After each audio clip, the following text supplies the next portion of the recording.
Assalamualaikum warahmatullahi wabarakatuh.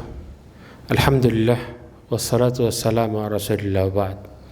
Ma'asyiral mu'minin rahimakumullah jami'an.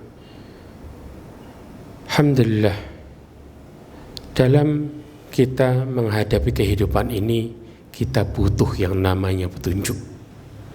Petunjuk yang terbaik adalah datangnya dari Allah Subhanahu wa taala dan Rasulnya.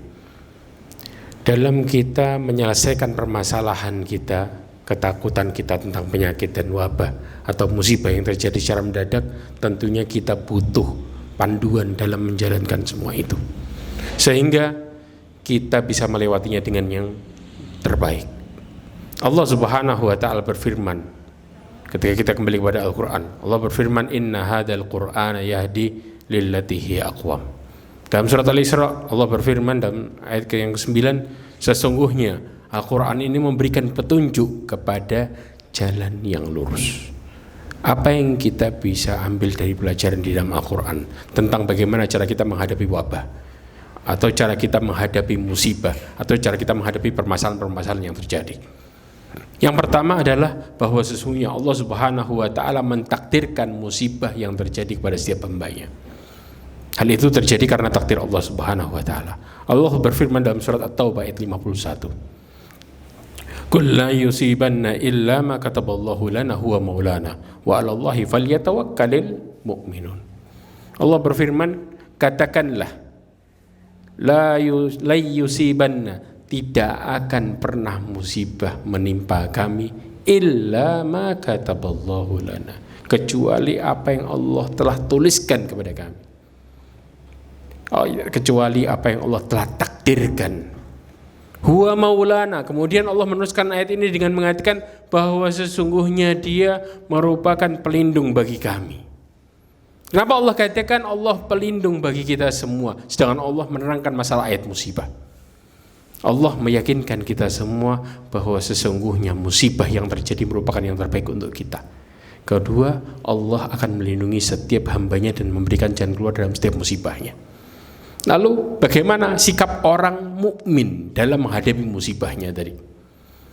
Allah mengatakan wa 'alallahi falyatawakkalul mu'minun, dan hendaklah kepada Allah Subhanahu wa taala orang-orang mukmin bertawakal. Mereka menyerahkan urusannya kepada Allah Subhanahu wa taala. Kemudian Allah juga berfirman dalam surat At-Taghabun ayat 11. Allah berfirman, ma asaba min musibatin illa biidznillah wa may yu'min billahi yahdi qalbah. Allah Subhanahu wa taala berfirman, ma asaba min musibatin, tidaklah musibah terjadi, semua itu terjadi illa biidznillah, kecuali karena izin dari Allah Subhanahu wa taala. Wa may yu'min billah, barang siapa yang beriman kepada Allah Subhanahu wa taala, yahdi qalbah, Allah akan memberikan petunjuk kepada hatinya. Lalu bagaimana cara kita mendapatkan petunjuk tersebut? Ibnu Katsir mentafsirkan ayat ini di dalam tafsirnya. Dikatakan tafsir Quranul Azim, wa man asabathu musibatun fa'alima annaha biqada'illahi wa qadari fasabara wahtasaba wastaslama liqada'illah hadallahu qalbah. Dikatakan tidaklah seseorang terkena musibah kemudian dia mengetahui semua ini terjadi karena kehendak Allah Subhanahu wa taala dan ini terjadi karena takdir yang Allah telah tuliskan untuknya, maka dia bersabar, sabara wahtasaba, dan dia mengharapkan pahala dari Allah di balik musibah yang terjadi. Kemudian istaslama liqada'illah, dan dia pasrah total kepada Allah dengan apa yang terjadi. Mereka yakin semua itu yang terbaik, maka Allah akan memberikan hidayah kepada setiap hati seorang hamba yang melakukan 4 hal ini. Kemudian pelajaran yang kedua yang kita bisa ambil dari Al-Quran adalah yang bisa mengangkat musibah ini atau mara bahaya yang terjadi hanyalah Allah Subhanahu wa taala. Banyak manusia ketika mereka terkena penyakit, mereka begitu yakin kepada dokter. Mereka mengambil usaha, tetapi mereka tidak mengembalikan yang terjadi kepada Allah Subhanahu wa taala. Akhirnya apa yang terjadi? Ketika dokter mengatakan kami tidak bisa berbuat apa-apa, maka manusia mulai putus asa. Lihat bagaimana kemudian sebuah langkah yang salah akan menghasilkan hasil yang salah juga. Lalu bagaimana cara kita memahami ini dengan cara yang benar. Allah Subhanahu wa taala berfirman di dalam surat An-Naml ayat 62. Amma yujibul muttar idza da'ahu wa yaskhifasu wa yaj'alukum khulafa'al ardi a ilahun ma'allah. Allah berfirman, siapakah yang memperkenankan doa, yang menjawab doa? Yujibul muttar idza da'ah. Doa orang yang dalam kondisi kesulitan apabila dia meminta kepada Allah Subhanahu wa taala. Wa yaksifasu, dan kemudian wa yaksifusu, dan Allah Subhanahu wa taala yang menghilangkan kesusahan tersebut. Wa yaj'alukum khulafa'al ard, dan yang menjadikan kalian pemimpin-pemimpin di atas bumi, muka bumi ini.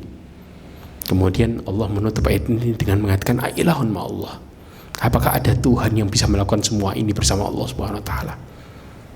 Lihat, kenapa Allah menyadarkan kita dengan kata-kata ini? Supaya manusia sadar bahwa sesungguhnya ketika mereka sakit dan kembali kepada manusia, mereka hanya perantara.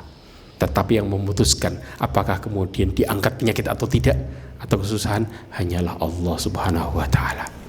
Rasulullah pernah berdoa di dalam hadis yang diriwayatkan oleh Bukhari dan Muslim. Doa Rasulullah SAW, Allahumma la mani'ah lima a'taita. Ya Allah, tidak ada yang bisa mencegah terhadap sesuatu yang Engkau berikan.